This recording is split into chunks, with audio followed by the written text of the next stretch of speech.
Bonjour à ceux qui se joignent. On va commencer dans une minute le webinaire.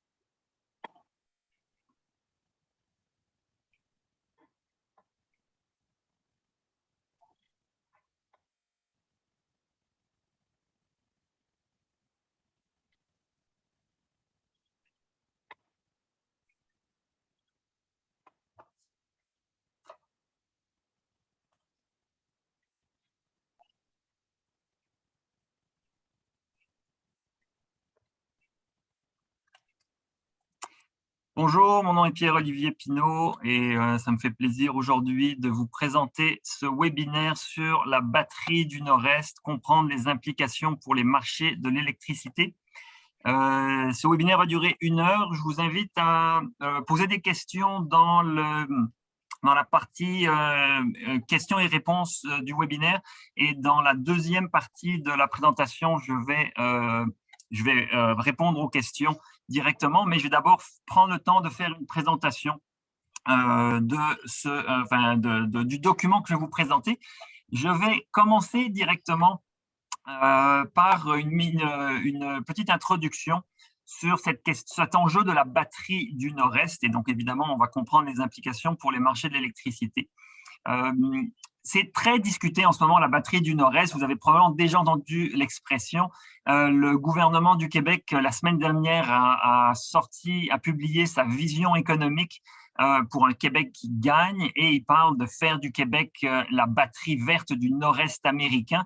Donc, c'est vraiment un terme qui est utilisé par le gouvernement. C'est pas nouveau, ça c'est un document très récent de la semaine dernière, mais ça fait plusieurs mois, voire années que c'est un concept qui est mentionné. Et du côté d'Hydro-Québec, évidemment aussi, si vous allez sur la page d'accueil de Hydro-Québec Production, vous voyez ce qui est inscrit en italique ici. Le producteur exporte de l'électricité propre et renouvelable vers les marchés voisins, tirant parti des vastes capacités de stockage de ses réservoirs hydroélectriques pour faire d'Hydro-Québec la batterie verte du nord-est du continent nord-américain. Donc, je vais revenir un petit peu sur ce concept de batterie parce que c'est au cœur donc des discussions actuelles.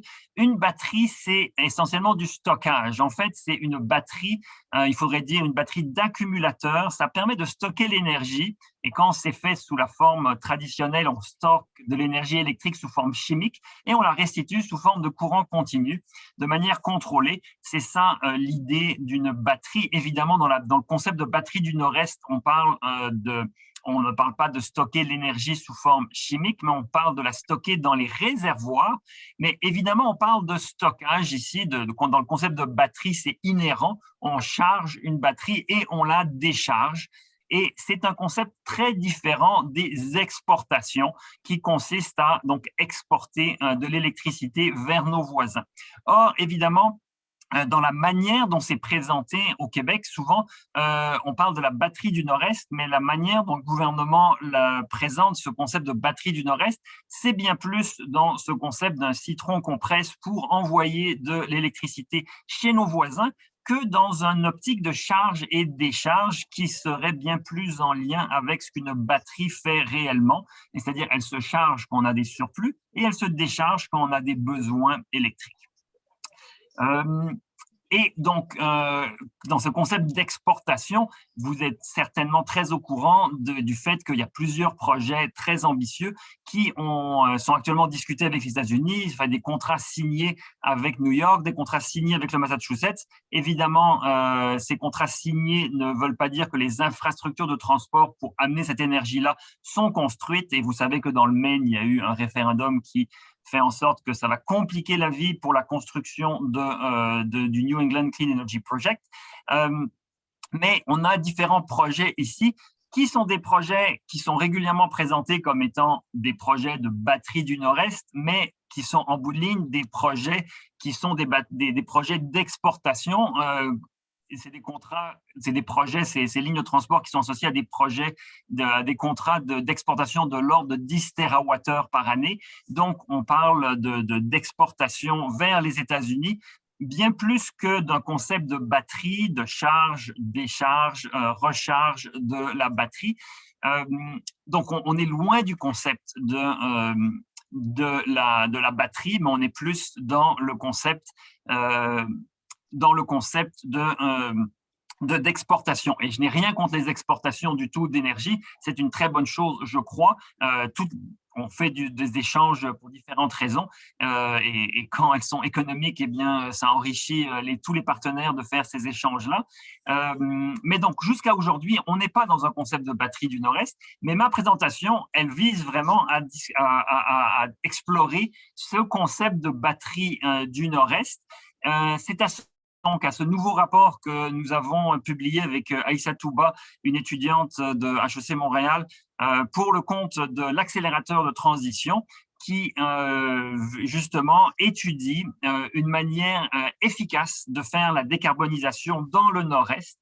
Et donc là, vous voyez, qu'est-ce que le Nord-Est? Eh bien, le Nord-Est, c'est ce que vous voyez en bleu foncé sur la carte ici. C'est ce qui correspond au territoire du Northeast Power Coordinating Council, qui est une organisation qui existe réellement aujourd'hui, mais qui s'occupe d'électricité, mais de gérer les enjeux de fiabilité dans le Nord-Est. Et le Nord-Est, donc c'est l'Ontario, le Québec, les provinces atlantiques, New York et tous les États de la Nouvelle-Angleterre.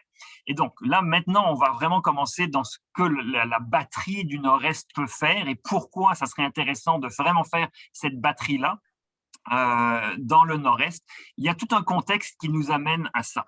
Alors, le contexte, c'est essentiellement le fait que nous avons au Québec une population relativement limitée comparée à nos voisins. Vous voyez, 8,5 millions d'habitants au Québec contre 15 millions en Ontario, près de 20 millions à New York, près de 15 millions en Nouvelle-Angleterre. Les provinces atlantiques, évidemment, vous avez 4 provinces et 2,4 millions. Et par contre, vous voyez au Québec une production d'électricité extraordinaire, près de 200 TWh. L'Ontario, c'est beaucoup moins. New York, c'est les 2/3. La Nouvelle-Angleterre, c'est la moitié de la production, alors qu'ils sont 2 fois plus que nous.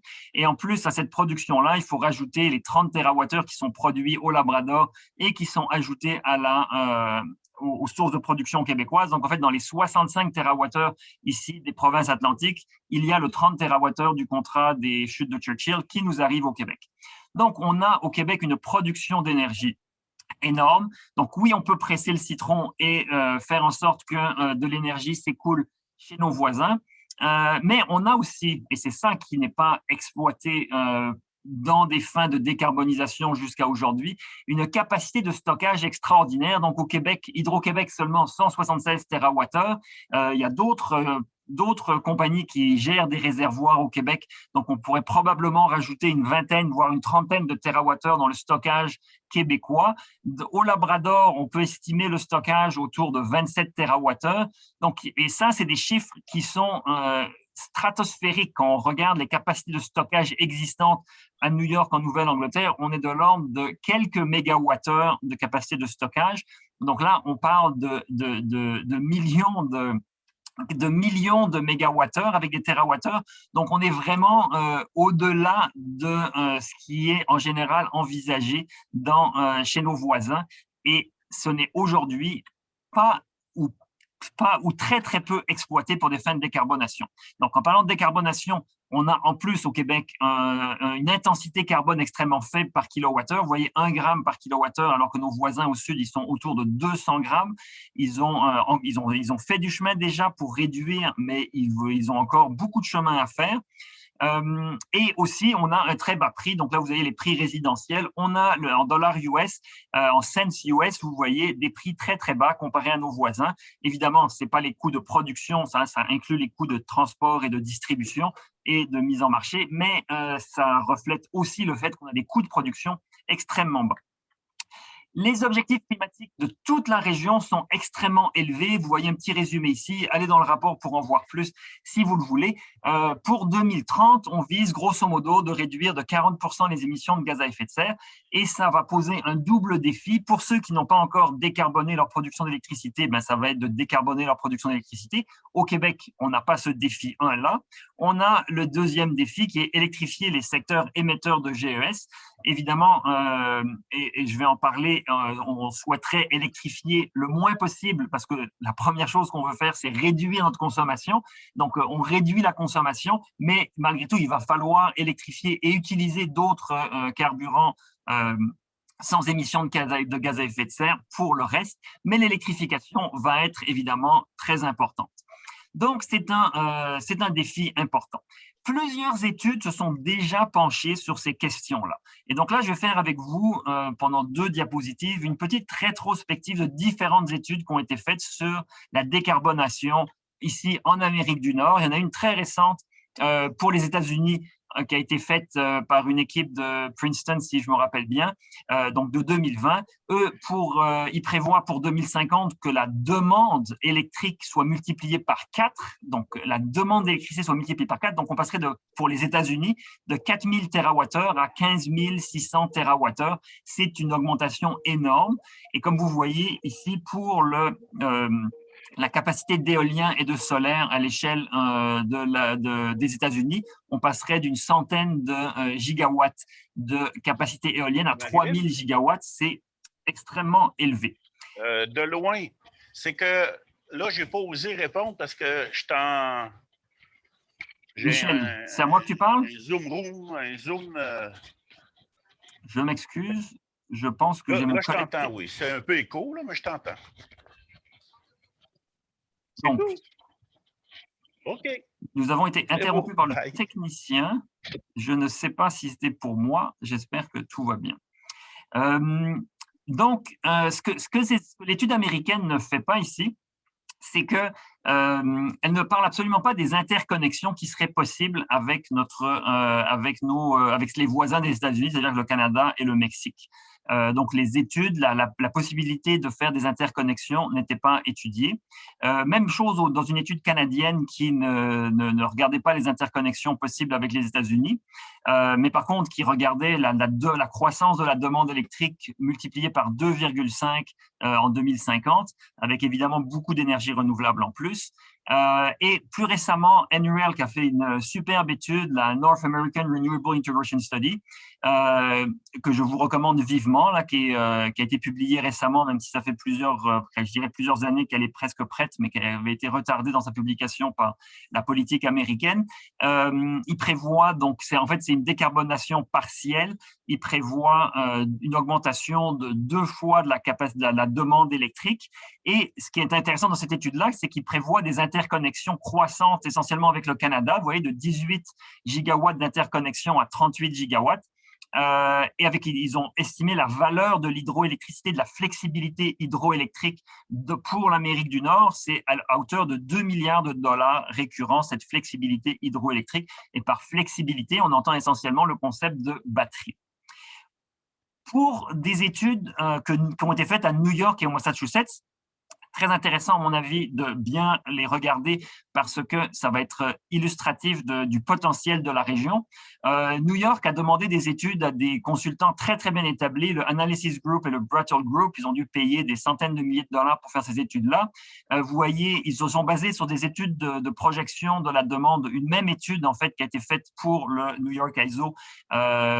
Et les références sont dans le rapport que je vous présente aujourd'hui, mais je ne parle pas de la référence maintenant. Ils augmentent donc une prévision de la demande de 1,5, une augmentation de la demande pour 2040 de 1,5 par rapport à la demande actuelle. Et pour l'État de New York seulement, de 2 gigawatts, donc de 2000 mégawatts, ils prévoient en 2040 passer à 56 gigawatts. C'est énorme comme augmentation. Le Brattle Group prévoit légèrement moins dans son analyse. Mais c'est ce genre d'augmentation qui sont énormes. Juste pour vous mettre en contexte, au Québec, on est passé de 0 gigawatt d'éolien à presque 4 gigawatts d'éolien en une dizaine d'années. Et là, aujourd'hui, au Québec, on a 4 gigawatts d'éolien, un petit peu moins, presque 4 gigawatts. Ça nous a pris 10 ans et avec des débats multiples pour passer de 0 à 4 gigawatts. Donc, imaginez New York qui est un État plus petit que le Québec, beaucoup plus dense, avec des gens qui ont un niveau de vie aussi parfois plus aisés ou souvent plus aisés qu'au Québec, eh bien, ils vont forcément trouver que passer de 0 gigawatt à 56 gigawatts d'éolien, c'est peut-être un défi social pour des emplacements qui est grand. Si nous, au Québec, on a eu des défis avec 4 gigawatts d'éolien, imaginez à New York installer 40, 50 gigawatts d'éolien, même chose pour le solaire. C'est énorme. Et ce que je veux souligner aussi par rapport à ces études-là, c'est qu'ils n'étudient absolument pas, dans les études du Analysis Group et du Brussels Group, pour le New York ISO, ils n'étudient absolument pas la possibilité de s'interconnecter avec leurs voisins, le Québec par exemple. Donc, c'est-à-dire qu'ils n'enlèvent pas les interconnexions qui sont existantes, mais ils n'envisagent absolument pas d'augmenter ces interconnexions d'aucune manière que ce soit. Ce qui est quand même incroyable parce que ça devrait sembler une évidence de regarder, quand on décarbone, quand on regarde la littérature sur la décarbonation, que les interconnexions peuvent jouer et jouent un rôle incroyable.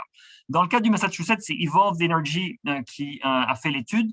Pour le Massachusetts, ils avaient eu le bénéfice de faire une étude pour le compte d'Hydro-Québec sur les avantages que le Québec pourrait offrir au Massachusetts, enfin, à la Nouvelle-Angleterre pour décarboner cet État-là. Donc, ils avaient déjà été bien éduqués aux interconnexions et c'est ce qu'ils le remarquent d'ailleurs.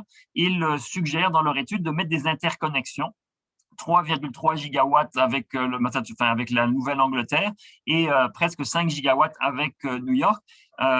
Et comme vous le voyez, donc il prévoit aussi une augmentation de l'éolien de façon très significative, mais il souligne les bénéfices des interconnexions.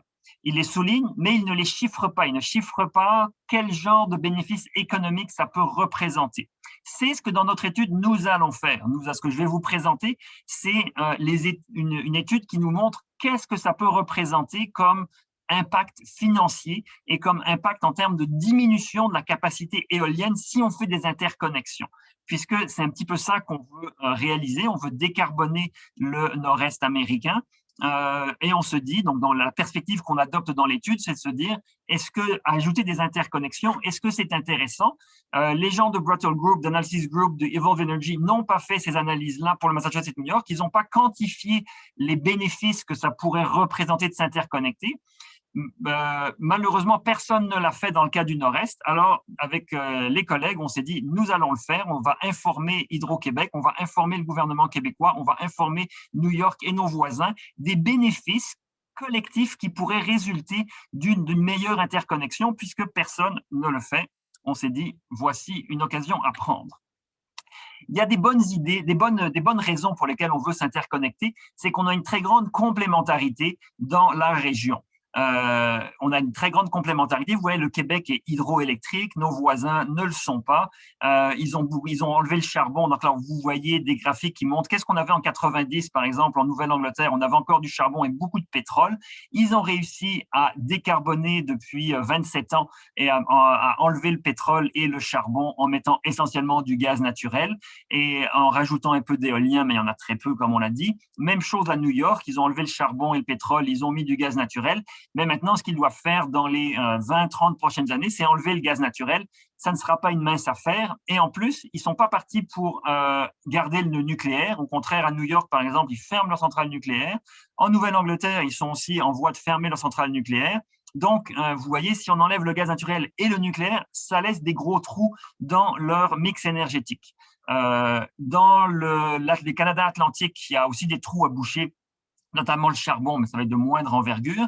Au niveau québécois, il n'y a aucun trou à boucher. On est déjà décarboné. On est très bien comme nous le sommes et on pourrait se satisfaire de ça. Mais évidemment, on a un rôle potentiel à jouer dans le Nord-Est qui pourrait être extrêmement rémunérateur si on met en place les bonnes structures de marché. Et en parlant de structures de marché, ce qui est un petit peu problématique dans le Nord-Est, c'est qu'on a 5 régions, 5 structures de marché qui communiquent entre elles à la marge, parce qu'on fait des échanges, à la marge, mais qui n'ont rien à voir en commun dans ces structures de marché. Notre régie de l'énergie et la manière dont on gère l'énergie n'a rien à voir avec celle de ce qui se passe à New York et en Nouvelle-Angleterre, l'Ontario et les provinces atlantiques non plus. Donc, on a des communications, mais à la marge seulement, et aucune planification commune. Aucune. Quand le Québec fait des projets, il fait ses projets. Quand l'Ontario planifie de refaire ses centrales nucléaires, ils font la réflexion de leur côté. Quand New York planifie du offshore pour les 9000 offshore éoliens, eh bien, il le planifie tout seul, sans parler à la Nouvelle-Angleterre qui planifie aussi ses 9000 mégawatts offshore. Ils vont faire plein de offshore. Ils vont faire probablement aussi du onshore parce qu'ils en auront besoin probablement. Mais personne ne se parle dans la planification. C'est peut-être problématique quand vous lisez la littérature sur comment décarboner, quand vous regardez ce que fait l'Europe pour la décarbonation, eh bien, ils se parlent, ils ne réussissent pas tout, mais ils essayent de coordonner des corridors de transport, des sites de production pour essayer de minimiser les coûts. Et comme on va le voir, ça peut, ça peut avoir des impacts majeurs. Quand on regarde l'état des lignes de transport de l'Amérique du Nord, eh bien, du Nord-Est, vous voyez, on a des réseaux qui amènent beaucoup d'énergie de la baie de James jusque dans le sud du Québec, mais les lignes s'arrêtent pas complètement là, mais elles s'arrêtent grosso modo dans le sud du Québec. On a quelques lignes qui descendent, mais on n'est pas bâti, le réseau de transport n'est pas bâti de manière à échanger. On a récemment, là, vous le voyez sur la droite ici, des lignes de transport qui contournent le Québec, pour justement illustrant à quel point on ne coordonne pas nos systèmes de transport, parce que si on coordonnait, évidemment, on ne ferait pas des lignes de transport aussi absurdes que celles qui sont construites ici, à grands frais. Mais on ferait davantage des lignes terrestres ou peut-être souterraines pour aller directement là où il y a des marchés avec une forte densité de population et non pas aller alimenter des marchés sans grande charge. Et on a en tout, si on fait la comptabilité de toutes les interconnexions dans la région, on a 22 gigawatts d'interconnexions et on reviendra un petit peu là-dessus parce qu'évidemment, il y a beaucoup de choses à faire. Donc, comment est-ce qu'on a fait dans notre approche? Donc, notre objectif, encore une fois, c'est de regarder quels sont les bénéfices d'intégration dans le nord-est américain pour la décarbonation. On a fait une modélisation qui est un programme linéaire d'expansion de capacité et qu'est-ce qu'on peut investir donc dans la production et dans des interconnexions, et on utilise notre production, donc on optimise la répartition, donc la production d'énergie entre les différents États et différentes provinces de l'Amérique du Nord-Est américain, donc Ontario, Québec, Atlantique, Nouvelle-Angleterre et New York. On a pris une année représentative avec les 8760 heures de l'année. Donc, on prend une année et ce que, grosso modo, on dit, c'est qu'on dit on a une demande énergétique pour chaque heure de l'année dans nos 5 régions. Eh bien, c'est quoi la meilleure manière de satisfaire cette demande-là sans produire de gaz à effet de serre au niveau de l'électricité et en ajoutant évidemment de la production ici de différentes technologies, donc solaire, éolienne. On peut faire de l'énergie nucléaire, mais on ne permet pas dans le modèle d'ajouter davantage d'énergie nucléaire que ce qui existe déjà. On peut faire du gaz naturel, comme vous le voyez ici, mais seulement si on a des combustibles neutres en carbone. Donc, il faudrait avoir du gaz naturel renouvelable ou de la capture de gaz naturel, pas de gaz naturel, mais la capture de carbone à la sortie de nos centrales. Donc, ça coûte plus cher. Donc, on a pris en compte le fait que ça coûte plus cher. On a de l'électricité au fil de l'eau, des réservoirs et des grands réservoirs. On a du stockage d'énergie, des technologies de stockage d'énergie qui sont possibles et de la transmission. Le modèle, ce qui nous donne comme résultat, c'est les décisions d'investissement. Combien est-ce qu'il faut investir en capacité de production? Combien est-ce qu'il faut investir en interconnexion entre les régions? On ne modélise pas ce qui se passe à l'intérieur des provinces et des États. Donc, on considère que la transmission et la distribution interne dans les États et les provinces, c'est pas du ressort du modèle. Et on décide heure par heure, c'est quoi la production d'électricité pour chaque type de technologie qu'on a, c'est quoi les échanges entre les régions, c'est quoi le stockage qui est fait. Si évidemment tous les détails du modèle sont dans le document, mais je ne vais pas m'attarder davantage sur le modèle en tant que tel, si ce n'est pour vous présenter un petit peu ce qui est fait la caractéristique de notre région, c'est nos systèmes hydroélectriques, essentiellement gérés. Là, on a modélisé ceux gérés par Hydro-Québec, 3 grands systèmes hydroélectriques que vous voyez représentés ici. Chaque petit rectangle noir, c'est une centrale de production d'électricité. On a les grands cercles bleus, ce sont des réservoirs qui sont des réservoirs qu'on peut gérer sur des mois entiers. Et les plus petits réservoirs, ce sont des réservoirs dans le modèle qu'on a considéré comme des réservoirs journaliers. Donc, on peut moduler la production sur une journée, mais on ne peut pas reporter sur des grandes périodes de temps. Donc, la batterie en tant que telle, c'est les grands réservoirs, là, numérotés de 1 à 9 que vous voyez. En fait, non, même pas, les grands réservoirs, ils sont numérotés 1, 4, 5, 7 et 9. C'est là où on peut stocker de l'énergie potentielle de l'eau dans les barrages pour éventuellement laisser rentrer de l'énergie éolienne du sud. Donc, quand on parle de recharge, en fait, on parle de laisser l'eau dans les réservoirs, et quand on parle de décharge, eh bien là, on vide les réservoirs en partie. Et donc, on a modélisé les réservoirs hydroélectriques.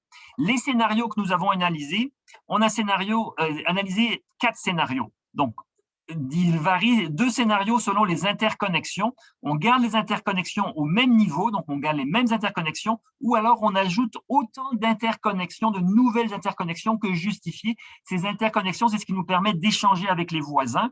Eh bien, on échange avec nos voisins, et donc les 22 gigawatts dont je vous ai parlé un peu plus tôt, eh bien, on va leur ajouter des gigawatts d'interconnexion. Et on a 2 scénarios de croissance de la demande. Il y a beaucoup d'incertitudes, comme vous l'avez vu dans les études que j'ai présentées précédemment, là, entre 1,4 et 4 fois la demande d'électricité. On s'est dit, on ne sait pas ce que l'avenir nous réserve. Ça peut augmenter de 1,5 fois la demande actuelle ou 2,5 fois la demande actuelle. On va voir ce que ça donne. Et on a changé, pour New York et la Nouvelle-Angleterre, on a changé la pointe pour l'hiver, parce qu'on a non seulement une électrification, mais évidemment, si on électrifie aussi le chauffage, et ce chauffage-là, il amène qu'on a une pointe hivernale. Donc, pour le cas de la New York et Nouvelle-Angleterre, on a changé la pointe pour l'hiver, alors qu'on a une pointe d'été liée à la climatisation actuellement. La pointe d'été, on ne la fait pas disparaître, il va continuer à faire chaud l'été, c'est simplement que l'hiver, il y a beaucoup plus d'ajouts qui est fait l'hiver. Pour le Québec, c'est déjà le cas. Pour les provinces atlantiques, c'est déjà le cas. Et en fait, pour l'Ontario, on n'a pas fait de modification en profondeur, mais c'est moins prononcé que dans le problème que de New York et la Nouvelle-Angleterre, leur pointe d'été et d'hiver. Donc, ce que ça fait, sans passer sur les détails, c'est que sur les 5 régions, vous voyez la situation de 2018 qui correspond grosso modo à la situation actuelle, avec un total ici d'une pointe coïncidente là, de 108 gigawatts et une consommation totale de 600 terawattheures, 644 terawattheures. Si on passe à la croissance qu'on appelle la croissance modérée de 1,5 fois la consommation actuelle, on passerait à 967 terawattheures. Et donc, ça augmente au Québec de 183 à 275 et ainsi de suite pour les autres. Et les pointes, au Québec, on passerait par exemple de 36 000 mégawatts à 54 000 mégawatts de pointe si on a cette croissance de la demande de 1,5. Si on a des scénarios plus agressifs avec une forte croissance, 2,5, vous voyez les chiffres, c'est des chiffres qui sont extrêmement importants. Beaucoup de gens font les mêmes constats. Si vous regardez les chiffres des études précédentes que je vous ai montrées, ce sont exactement les mêmes ordres de grandeur que vous allez voir. Passons aux résultats. Après cette longue introduction et mise en contexte, en termes d'ajout de capacité, on est aujourd'hui un total installé de 180 gigawatts de capacité installée dans le nord-est.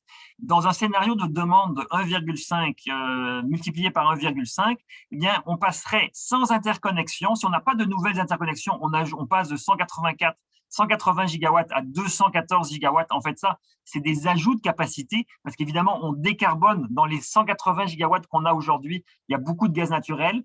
Alors, il faudrait décarboner. Si on décarbone, il faut ajouter 83 gigawatts de solaire, 107 gigawatts d'éolien, pour un total de 214 gigawatts de capacité supplémentaire à installer.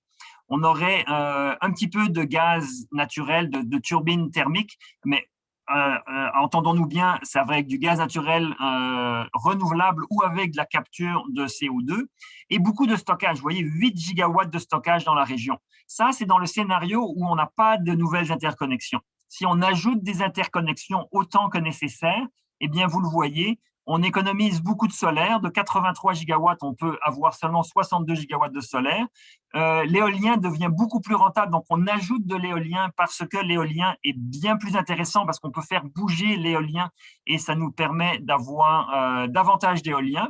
ça nous permet d'éviter beaucoup de stockage. On est de 8 de nouveaux stockages. Évidemment, on a les réservoirs québécois et ce qui permet d'éviter ce stockage, ce sont les réservoirs québécois. On économise 5 gigawatts de stockage et on a un petit peu de, comme on a plus d'éolien, on a un petit peu plus de gaz naturel renouvelable pour l'équilibrage parce que, évidemment, à la marge, on ne peut pas tout équilibrer avec les réservoirs. Il faut qu'il y ait aussi du gaz naturel renouvelable ou avec capture du carbone pour faire l'équilibrage de l'énergie éolienne et solaire.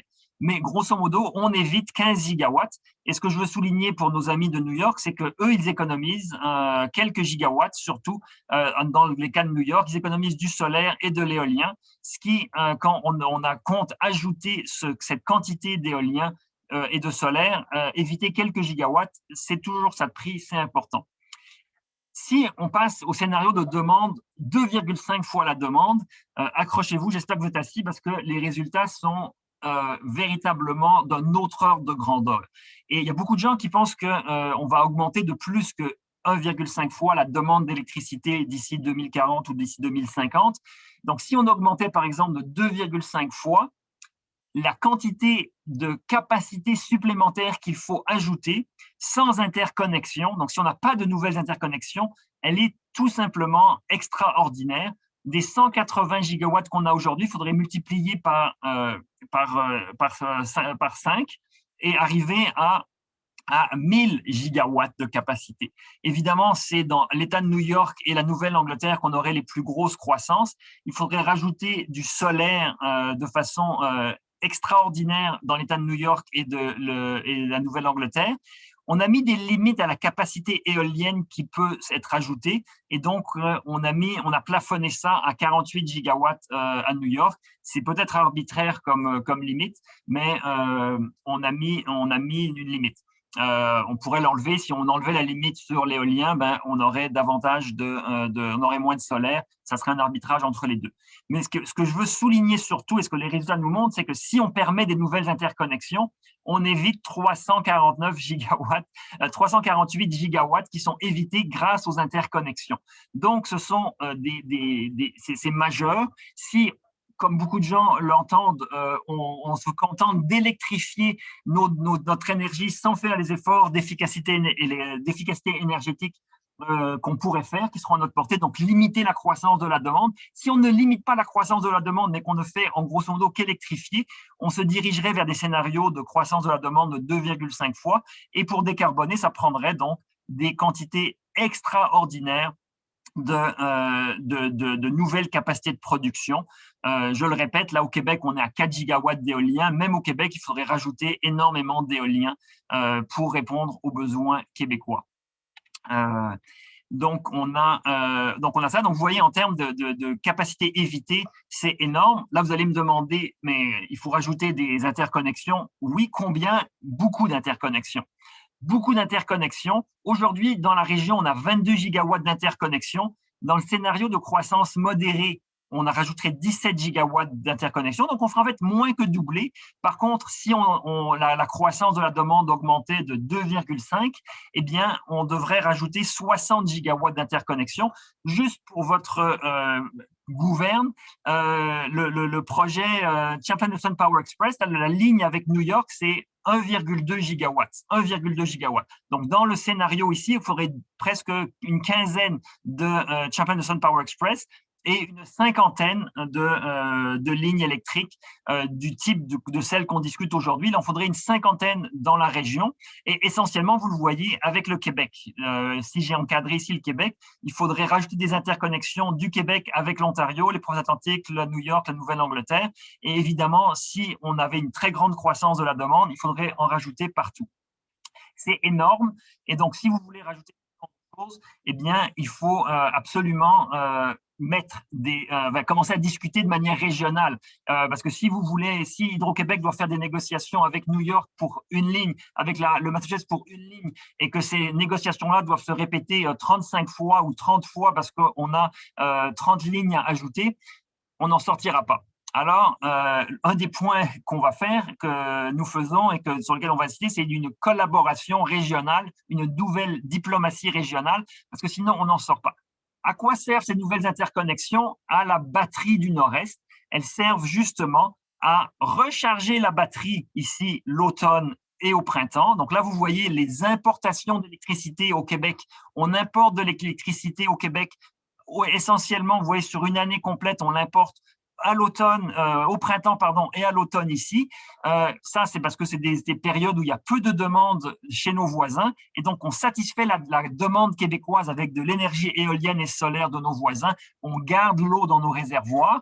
Par contre, l'hiver, on décharge la batterie, donc on décharge nos réservoirs l'hiver. L'été, ici, vous voyez, on exporte l'été et on exporte pendant tout l'hiver et au début de l'hiver, ici, novembre, décembre. Et là, vous voyez, on importe quand il y a beaucoup d'énergie disponible chez nos voisins à l'automne et au printemps, et on exporte le reste du temps. Si on n'a pas d'interconnexion, mais on ne peut pas le faire autant, on est très limité dans ce qu'on peut faire. Vous le voyez à gauche, ça c'est les sans ajout d'interconnexion. On ne peut pas faire grand-chose. Quand on ajoute des interconnexions, on peut faire de vastes échanges d'énergie, et c'est ça qui donne de la valeur à la batterie du Nord-Est, c'est les échanges. Si vous avez bien lu ces graphiques, vous voyez peut-être que les importations au Québec sont plus grandes que les exportations. Et oui, c'est ce qui se passe. Le Québec importerait davantage d'énergie. On ferait beaucoup d'argent avec ça. On aurait le potentiel de faire beaucoup d'argent avec ça, mais on importe au net de l'énergie parce que nos voisins vont en produire beaucoup avec leurs éoliennes. Mais on joue le rôle de batterie du Nord-Est. Donc, c'est un petit peu à contre-pied de ce que le gouvernement essaie de vendre comme idée. C'est que dans le concept de batterie du Nord-Est, en fait, le Québec pourrait se retrouver un importateur net d'énergie, ce qui n'est absolument pas un problème, parce que importer de l'énergie, ce n'est pas un problème. On serait bien mal placé pour dire que c'est un problème d'importer de l'énergie. Et au niveau quotidien, si on regarde sur une journée de pointe d'été, eh bien, on fait la batterie, elle joue aussi. On importe ici, ça c'est un jour d'été, de pointe d'été, on importe, la batterie, elle se charge quand le solaire produit dans la région, essentiellement à New York, en Nouvelle-Angleterre, et donc on importe au Québec et on exporte l'été quand c'est la nuit et que le soleil ne brille pas, eh bien, on exporte toute la nuit en fait, et ça, il y en a moins quand le soleil brille. Et à la pointe de 6 heures, 5-6 heures, on exporte surtout à ce moment-là. Et donc, les jeux des échanges, eh bien, on peut avoir différentes variations. Donc là, c'est le rôle de batterie que vous voyez illustré ici à l'échelle annuelle au cours des mois, et à l'échelle quotidienne, vous voyez, on peut faire ce genre de choses et surtout satisfaire les besoins de nos voisins quand ils en ont le plus besoin. Il fait chaud, ils n'ont pas d'énergie solaire, il faut quand même faire de l'air climatisé la nuit, et alors ils importent de l'énergie. Ce sont des heures qui vont valoir très cher sur le marché, et c'est ça qu'on va avoir. Combien ça nous économise, ça? Ça économise s'interconnecter avec le coût des interconnexions, parce que dans notre modèle, il internalise le coût des interconnexions. Eh bien, dans le cas de demande modérée, on économise 3 milliards de dollars par an. Dans le cas d'une demande forte, donc on économise 25 milliards de dollars par an. Évidemment, la distribution régionale, elle change. Et donc là, ce que nous, on a fait dans notre modèle, c'est justement de parler de la distribution régionale, parce que c'est très important si on veut comprendre les politiques de négociation avec nos voisins, c'est de comprendre comment se répartissent les coûts. Alors là, on voit les 60 milliards ou les 56 milliards de dollars annuels du coût du système. Eh bien, il varie beaucoup entre les régions. Et ce que je veux souligner ici, c'est que ceux qui économisent le plus, c'est New York et la Nouvelle-Angleterre. Comme vous voyez, ce que j'entoure en rouge ici, c'est les montants, les milliards annuels que New York et la Nouvelle-Angleterre vont économiser avec par rapport à des scénarios sans interconnexion. Et le message à passer ici, c'est que si on crée des interconnexions, à qui ça bénéficie avant tout? C'est à ceux qui importent l'énergie, et que ceux qui doivent installer beaucoup d'éoliens et de solaire et qui vont avoir besoin d'importer et d'exporter. Le Québec, en fait, pourrait se retrouver dans une situation où ça lui coûte plus cher, en fait. Le système lui coûte plus cher. Avec les interconnexions, ça peut lui coûter plus cher. Évidemment, il faut voir comment les coûts sont répartis, et la diapositive suivante fait un détail sur les coûts qui est très chargé ici, et je m'en excuse, mais simplement, je vais faire ressortir quelques niveaux. Au niveau des exportations et des importations, je vous ai dit, le Québec serait un importateur net d'énergie, sauf que on exporterait à des heures qui valent cher et on importe à des heures qui ne valent pas cher. Donc, quand on regarde les revenus ici d'exportation, qu'on soit dans le cas avec une nouvelle interconnexion ou sans nouvelles interconnexions, eh bien, on fait beaucoup plus d'argent à exporter que quand on importe. Et donc, même en étant un importateur net d'énergie, on gagne beaucoup d'argent. C'est intéressant. Par contre, au niveau des investissements, on a des investissements supplémentaires à faire. Là, vous voyez, les investissements sont importants. Ça, c'est des milliards de dollars annuels récurrents à faire. Par contre, donc au Québec, il y en a. En New York, il y en a. Si on a des interconnexions, vous voyez, pour New York, c'est ce que j'ai en les cadres rouges ici, les interconnexions, le coût diminue de 58 milliards. Ici, ça baisse à 46 milliards. Ce sont donc de grandes réductions de coûts récurrents annuels. C'est des milliards de dollars annuels que New York et la Nouvelle-Angleterre peuvent économiser en s'interconnectant avec nous. Et donc, il y a des possibilités d'avoir des résultats gagnants-gagnants. Les messages clés que je vous donne, et j'ai presque terminé avant de passer à des questions, l'efficacité énergétique devrait être priorisée. Pourquoi? Parce que ça va nous coûter beaucoup moins cher d'être dans le scénario 1,5 que dans le scénario 2,5. Donc, juste pour l'illustrer à nouveau, les scénarios 2,5, ça nous coûte de l'ordre de 150 milliards, 180 milliards si on s'interconnecte par an pour la région, alors qu'on peut diviser par 3 les coûts si on fait de l'efficacité énergétique. Donc, évidemment, faire l'efficacité énergétique, c'est payant aujourd'hui, ça va être payant à l'avenir. Si on veut électrifier, il va falloir électrifier le moins possible. Encore une fois, dans une optique de pas conserver du mazout, mais électrifier le moins possible parce qu'on a réduit la demande le plus possible. Les bénéfices, le deuxième message clé, les bénéfices de la collaboration sont bien plus que monétaires parce qu'on évite des dizaines de gigawatts de capacité de production en s'interconnectant et en faisant de la collaboration régionale. On a aussi des prix qui sont plus stables globalement pour la région et je n'ai pas discuté de cet aspect-là, mais c'est dans le rapport si vous voulez le voir. Il y a cependant beaucoup d'obstacles à la collaboration. Le partage des coûts est très délicat et il y a aussi, comme je l'ai mentionné, aucune planification commune aujourd'hui. Et donc, faire cette planification commune, ça va demander des efforts collaboratifs que nous n'avons jamais connus jusqu'à maintenant dans la région. En conclusion, l'intégration réduit les coûts de la décarbonation. Les impacts régionaux sont très différents. Des discussions régionales sont nécessaires et je vais vous référer à une lettre d'opinion qu'on a coécrit avec Jean Charest et Philippe Duguay récemment dans la presse où on essaye de pousser pour une nouvelle ère de diplomatie énergétique pour le Québec parce qu'il faut vraiment parler à nos voisins de manière beaucoup plus constructive et à long terme parce que ça serait intéressant de le faire pour tout le monde. On a d'autres publications précédentes que vous avez peut-être déjà vues si le sujet vous intéresse. Et je vous remercie de votre attention. J'aimerais remercier évidemment tous les partenaires de la chaire de nous soutenir, c'est extrêmement apprécié.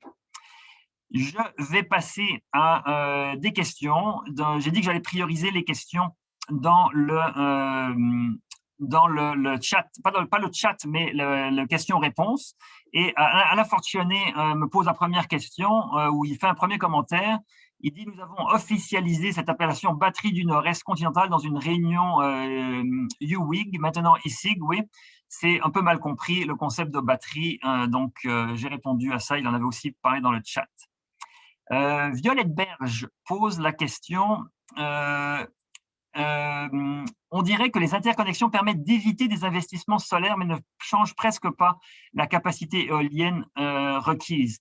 Effectivement, je l'ai mentionné un petit peu, c'est qu'on a mis des limites sur la capacité éolienne et surtout, en fait, les coûts de l'éolien, on a mis des blocs avec des coûts croissants d'éolien. Donc, on a mis un premier bloc d'éolien avec une certaine augmentation de prix et après des prix qui vont en croissance plus on met d'éolien. Et donc, ça, c'est parce qu'évidemment, l'éolien va, surtout si on commence, si les meilleurs sites, on commence par les meilleurs sites et on va vers des sites, qui sont moins rentables, donc les coûts augmentent comme c'est prévu d'une manière générale. Et j'ai vu que dans le chat, il y avait quelqu'un qui posait la question si on a limité par rapport ici limiter l'éolien par rapport aux droits fonciers. C'est Pascal Urtubis qui posait cette question-là. On ne l'a pas limité par rapport aux droits fonciers. Notre approche est un peu grossière. On a simplement dit, de mémoire, on a peut-être 5 ou 10 000 mégawatts d'éolien à bas prix. Après, on a un autre 10 000 mégawatts ou un 20 000 mégawatts, 10 000 mégawatts d'éolien à un prix plus élevé. Et après, on peut mettre un autre 40 000 ou 30 000 mégawatts à un prix plus élevé et après, ça coûte très cher. Donc, comme ça coûte très cher, c'est l'éolien qui rentre. Patrick Decotre me demande, au-delà des gains sur les coûts de production et de fonctionnement, avez-vous une idée de la part des gains sur les marges de puissance en temps réel, certains services mutualisés, si la stabilité des systèmes est améliorée par cette intégration des systèmes? Donc, très bonne question. On n'a pas. Donc, nous, notre modèle, c'est un modèle grossier, je dirais, dans le sens où c'est pas un modèle technique qui va gérer minute par minute. C'est un modèle économique et non pas électrique du secteur. Donc, on peut pas aller au niveau de la stabilité du voltage et de voir si vraiment on a si les réseaux électriques pourraient tenir le coup. Ceci dit, pour la pointe, oui, on peut avec le modèle donner des estimés de combien la puissance installée et les interconnexions permettent d'économiser globalement en termes de nécessité d'avoir de la puissance régionale. Et en fait, je vais en fait repartager mon écran pour remontrer un résultat. Simplement, la quantité de stockage de batterie qui est économisée, en fait, c'est ici. Le stockage ici, c'est de la capacité évitée. Donc, quand on a dans le scénario de croissance de la demande 2,5, il faut 140 gigawatts de stockage pour la région et on divise ça presque par 3. On arrive à 53 gigawatts de stockage nécessaire parce que les lignes de transport fournissent cette puissance qui est nécessaire dans chacune des régions. Et donc, c'est autant de capacité de production ou de stockage qui est évité pour fournir la demande de pointe.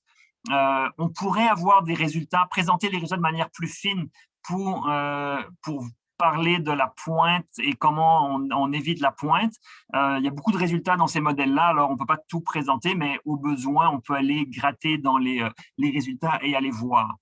Une chose que je dois mentionner aussi, c'est qu'on permet dans le modèle de faire de la gestion de la demande et de réduire la demande et donc en fait faire en quelque sorte un petit peu comme Hydro-Québec fait avec les tarifs de pointe critiques, de faire payer très cher quand il y a des tarifs de pointe et en fait à toute fin pratique de réduire la demande de pointe moyennant soit des rabais, soit des pénalités financières. Donc, notre modèle intègre ce genre de gestion de la demande de pointe et si on atteint un certain seuil de prix, eh bien, le modèle peut décider au lieu de produire de l'électricité, eh bien, ou de stocker de l'électricité, le modèle peut décider d'enlever de la demande et donc en quelque sorte de rémunérer des clients pour réduire leur demande. Yvan Clich me félicite pour la présentation. Merci Yvan. Cette idée de collaboration régionale, voit-on des signes que cela commence à percoler chez nos voisins américains? Très, très bonne question. Je n'habite pas aux États-Unis puis je ne lis pas tous les journaux américains quotidiennement, mais ce qui est certain, c'est qu'au niveau de l'administration fédérale américaine, ils parlent beaucoup de lignes de transport et d'investir dans le transport. Je pense que les Américains ne réalisent pas encore que c'est eux plus que le Québec qui a gagné à s'interconnecter. Si je retourne là, dans mes slides sur les coûts et la répartition des coûts, c'est vraiment les Américains qui ont le plus à gagner dans l'interconnexion. Le Québec va gagner aussi et on peut gagner. On peut faire beaucoup d'argent au Québec et faire économiser beaucoup d'argent pour les Américains et donc gagner de l'argent en travaillant pour l'environnement, c'est possible, mais je ne pense pas que les Américains ont à ce jour bien compris ces niveaux de coûts-là. Quand on regarde les études que je vous ai mentionnées plus tôt, faites par des Américains pour des Américains, j'étais un peu trop vite, mais ces études-là du Brattle Group et du Analysis Group, ce qui est très intéressant, c'est qu'ils utilisent des modèles similaires aux nôtres, Et par contre, ils ne parlent jamais de coûts dans leur modèle. Eux, ils minimisent les coûts, tout comme nous, notre modèle minimise les coûts, mais ils ne parlent jamais de coûts. Combien ça va coûter, combien différents scénarios pourraient faire changer les coûts selon les scénarios. Sébastien Comazzi demande: avez-vous scénarisé le principe d'alimenter les réservoirs de barrages à partir de bassins en aval, pump hydro storage? Très bonne question. Dans le cas de la Norvège, ça a été beaucoup plus analysé que dans le cas du Québec. Donc, le principe ici, c'est de se dire on a des réservoirs en aval, un petit peu comme j'ai illustré ici dans cette figure-là. Donc, on a imaginé un réservoir en aval, par exemple dans la Grande, et on pompe de l'eau dans le réservoir ici, ce réservoir-là, pour pouvoir utiliser les surplus énergétiques qu'on aurait à un moment donné et le faire. Donc ça, c'est théoriquement possible. On n'a pas besoin de le faire dans le cas québécois parce que les besoins du Québec sont tels qu'on peut s'alimenter en énergie éolienne pour satisfaire les besoins québécois. Et c'est ça. L'idée de la batterie, c'est d'éviter de turbiner l'eau pour utiliser l'énergie éolienne et solaire au Québec d'abord. S'il y avait tellement d'énergie éolienne chez nos voisins au sud de disponible en surplus, dans ces cas-là, on pourrait imaginer l'utiliser pour pomper l'eau, mais je doute qu'on en arrive là à un moment donné parce que c'est un petit peu trop science-fiction comme dans le contexte de nos besoins actuels et des besoins qui sont à satisfaire. Donc, en fait, simplement, la complémentarité des profils de demande et des profils de production pourrait éviter d'avoir à faire davantage de pump storage dans le cas du Québec. Louis Lépine me rappelle de faire attention il écrit: attention à prévoir recharger la batterie hydraulique au printemps et à l'automne. Ce sont des périodes de crue qui pourraient nous contraindre à produire dans les grands bassins, sans quoi on devra déverser. Avez-vous considéré l'impact de l'hydraulicité saisonnière sur plusieurs années? Donc merci Louis pour ce rappel. En fait, ici, quand on parle dans le modèle, normalement, le modèle, il prend en compte les périodes d'approvisionnement en eau que nous avons. Donc, en fait, quand on parle de recharger la batterie, ici, c'est pas tant recharger la batterie que satisfaire des besoins québécois. Donc là, quand on parle de la batterie se recharge, c'est que c'est pas tant on satisfait les besoins québécois et on conserve de l'eau dans les réservoirs. Normalement, les contraintes des réservoirs sont prises en compte dans le modèle et les apports en eau correspondent véritablement aux apports en eau historiques qu'on a. On n'a pas pris en compte les changements de pluviométrie dans le futur liés au changement climatique parce que notre modèle n'est pas un modèle qui correspond à l'année 2040 ou 2050. C'est un modèle pour une année pour laquelle on voudrait avoir une production sans carbone et avec une demande qui serait telle que je vous l'ai décrite, qui serait plus ou moins grande. Mais ce n'est pas une année qui se réfère à une année du futur spécifique et donc on n'a pas indiqué spécifiquement de ces éléments-là. Mais les contraintes sur les réservoirs sont déjà prises en compte, mais évidemment, c'est à double vérifier parce que bien que des gens d'Hydro-Québec, et notamment Alain, et je te remercie encore Alain, aient relu certains rapports il y a très longtemps, il y a 2 ou 3 ans, il a révisé ce modèle-là et il nous a donné une indication comme quoi c'était acceptable comme type de modélisation. On n'a pas eu de collaboration active d'Hydro-Québec là dans le partage de données et de la modélisation des réservoirs. Donc, on l'a fait au mieux qu'on a pu avec les informations publiques et on a reçu je m'excuse Alain si je t'ai avancé publiquement, mais on a reçu un signal d'Hydro-Québec comme quoi notre modélisation n'était pas complètement dans le champ. Une question de Raphaël Bourlis. Bonjour Raphaël. Puisque Hydro-Québec, la Nouvelle-Angleterre, seraient les plus grands bénéficiaires des échanges additionnels permis par les nouvelles interconnexions, n'ont-ils pas un incitatif important pour absorber les investissements requis et faire en sorte que le Québec en sorte aussi gagnant?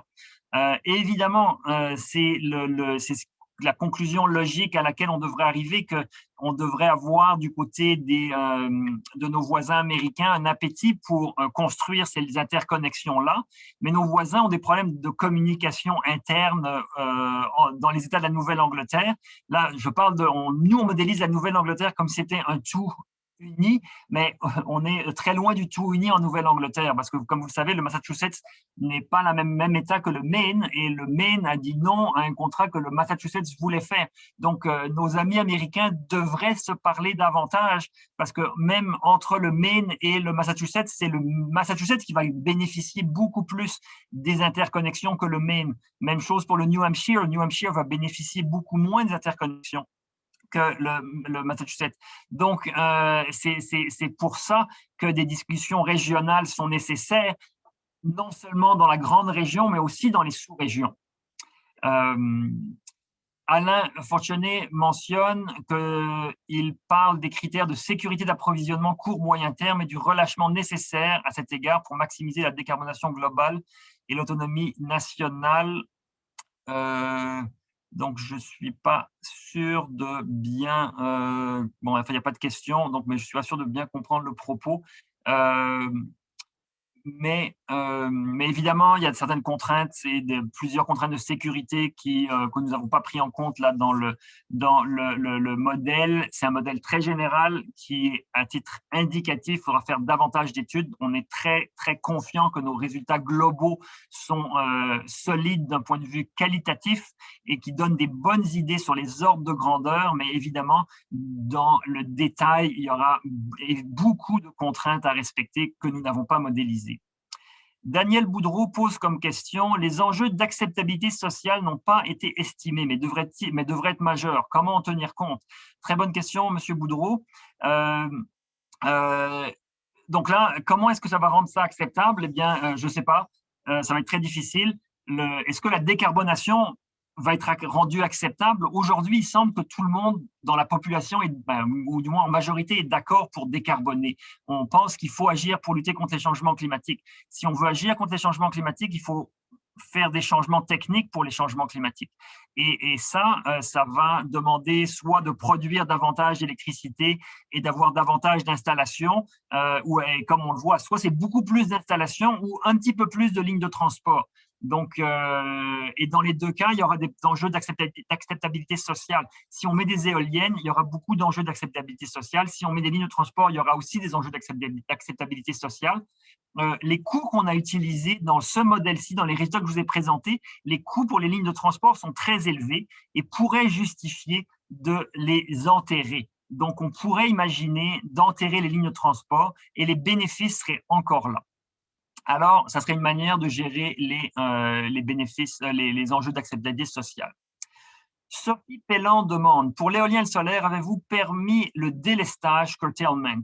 Oui, bien sûr, on permet le délestage et je vais vous montrer une diapositive là-dessus qui est liée à un rapport précédent. Le délestage, quand on a fait de l'interconnexion, le délestage, il diminue de 1,5% de la production éolienne à 0,1%. Donc, les interconnexions permettent véritablement de limiter le délestage de manière extrêmement importante. Alors, ça reste quelque chose, évidemment, à prendre en compte et qui est pris en compte dans le modèle. Alain réagit. Donc là, non, c'est des commentaires d'Alain qui ne sont pas des questions. Alors, je les saute, Alain, pour l'instant. Daniel Boudreau: quel rôle pourrait jouer le fédéral dans le développement des interconnexions? Très bonne question. Quand on revient à cette carte précédente que je vous montrais, le fédéral pourrait jouer un rôle de financement, comme il a joué un rôle de financement dans des interconnexions ici entre Terre-Neuve et la Nouvelle-Écosse. Il y a eu du financement fédéral sous forme de garantie de prêt. On pourrait imaginer des garanties de prêt de ce type-là qui sont fournies. Évidemment, c'est très délicat. Au Québec, on est un petit peu allergique à ces interventions du fédéral. Par contre, si ces interventions du fédéral peuvent réduire les coûts des interconnexions, favoriser les interconnexions, ça peut être bénéfique et ça pourrait être très intéressant pour tout le monde d'avoir ce genre d'interconnexion. Stéphane Verret me pose la question suivante: Avez-vous tenu compte du fait que le printemps et l'automne correspondent aux périodes d'entretien sur le réseau d'Hydro-Québec? Très bonne question. Non, malheureusement, on n'a pas pris en compte ces périodes d'entretien parce que, comme je vous le dis, c'est un modèle grossier que nous avons. C'est vraiment pas un modèle détaillé. Il y a énormément de détails à modéliser, à prendre en compte. On voulait sortir des chiffres et de manière qualitative, je pense que nos chiffres, peut-être qu'ils sont trop optimistes, peut-être qu'ils sont pessimistes, mais dans tous les cas, le message qu'on veut passer et pour lequel on est très solide, mais peut-être qu'il y a des ajustements à faire, c'est qu'on peut éviter des gigawatts de construction. On évite des gigawatts de construction et on évite de l'argent. Ça nous coûte moins cher. Ça coûte moins cher si on s'interconnecte. Et même si on enfouit les lignes, ça coûtera moins cher de s'interconnecter et on évitera de construire davantage d'éoliens et davantage de solaire. Il y aura beaucoup de solaire et d'éoliens, que les constructeurs d'énergie solaire et éolienne se rassurent. Il n'y a aucun problème. On va avoir énormément de solaire et d'éolien. Simplement, à un moment donné, il y aura des limites à construire. Si on ne s'interconnecte pas, on s'en va devant une panoplie de problèmes. Donc, on a beaucoup de choses à faire. On arrive à midi. Les questions se sont épuisées dans la série de questions. Dans le chat, je ne peux pas tout faire. Je n'ai pas pu lire tout le chat très actif que plusieurs ont fait. Et donc, il y a une discussion parallèle que je lirai avec intérêt après notre webinaire. Je tiens à vous remercier pour votre attention. N'hésitez pas à télécharger le rapport. Vous pouvez avoir le lien sur le site sur lequel vous êtes enregistré. Continuez à travailler pour l'interconnexion et la collaboration régionale, c'est très important. Ce ne sont pas les compagnies électriques qui devraient travailler sur cette collaboration régionale, c'est vraiment les gouvernements qui devraient s'asseoir et planifier à long terme des mécanismes d'échange et d'interconnexion qui font en sorte que les compagnies d'électricité ont un cadre porteur pour faire des projets rentables dans un but de décarbonation et évidemment de bien-être de la société. Je vous remercie. Vous pourrez le regarder à nouveau dans le futur parce qu'on s'est enregistré, ça va être mis sur le site de la chaire. Je vous souhaite une excellente journée. À bientôt.